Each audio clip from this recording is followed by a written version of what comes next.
જય શ્રી કૃષ્ણ પશુપાલક મિત્રો। રોડથી પહેલાં શીંગડી દોમતા હતા ને અત્યારે હાલમાં એક ટ્યુબ આવી ગઈ છે અમૂલમાંથી, જે શીંગડી 15 થી 20 દિવસની પાડી કે વાછડી હોય તો એને શીંગડી દોમવા માટે આપણે યુઝ કરીએ છીએ। આમાં પહેલાં કે પશુપાલકો શીંગડી રહેતી એટલે ખાસ કરી પશુ ધમાલ કરે કે કોઈ એવી જગ્યાએ ભરવી દે શીંગડી દે, એના લીધે લોહી નીકળતું, શીંગડા ભાગી જતા અને બહુ નુકસાન થતું હતું। એટલે જ્યારે કોઈ દેતી જાનવર હોય કે ગાય કે ભેંસ તો એને બ્લડિંગ હોવાથી શીંગડી ભાગે પછી બ્લડ નીકળે છે અને એ વખતે એને નુકસાન એ થાય છે કે દૂધમાં તમારે લોસ જાય છે। અને અત્યારે 15 થી 20 દિવસનું જ્યારે બચ્ચું હોય ત્યારે તમે શીંગડી કાઢી નાખો છો ત્યારે 99% શીંગડી તો નીકળી જ જાય છે અને એને એ બધા નુકસાનથી બચાવી શકે। અને શીંગડી હોવાથી એકબીજા જાનવર એકબીજાને મારે છે અને શીંગડી કાઢવા માટે પહેલાં તો એને વાળ ચારે બાજુ કાપી નાખવા। 15 થી 20 દિવસનું બચ્ચું હોવું જોઈએ અને વાળ કાપ્યા પછી ટ્યુબને એકવાર કાપ્યા બાદ હંમેશા ટ્યુબને વાપરતા બહુ ધ્યાન રાખવું જેથી કરી બચ્ચાને આંખના ભાગે ના લાગી જાય કે બીજા કોઈ એક્સ્ટ્રા કોઈ જગ્યા પર ના લાગી જાય। અને ઓગરે હંમેશા ગ્લોવ્સ પહેરવાનો રાખવો કે આ ટ્યુબ ઘાતક હોય છે જે આપણી ઓગરીને નુકસાન કરે છે।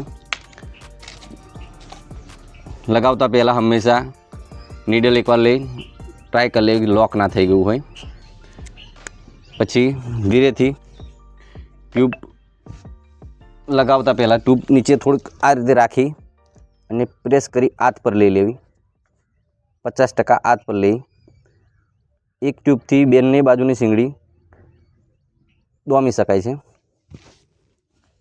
આ રીતે પશુને જે શીંગડીના સેન્ટરના ભાગે લગાવી ગોળ રાઉન્ડ કરી દેવું, એક્સ્ટ્રા કોઈ જગ્યા પર ના લાગે તેની ખાસ ધ્યાન રાખવું જેથી કરી જે ભાગે ટ્યુબ લાગશે તેટલી જગ્યા શીંગડીના ભાગની ચામડી બળી જશે। બીજી શીંગડી બાજુ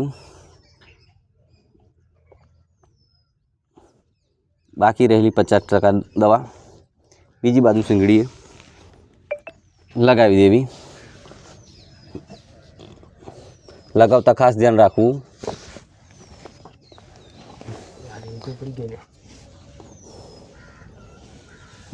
ટ્યુબ બીજે કોઈ એક્સ્ટ્રા જગ્યા પર લાગે નહીં। લગાવ્યા પછી જાનવરને થોડીક પીડા થાય છે એટલે ધમાલ કરે છે એટલે એને કમ્પ્લીટ બાંધવી।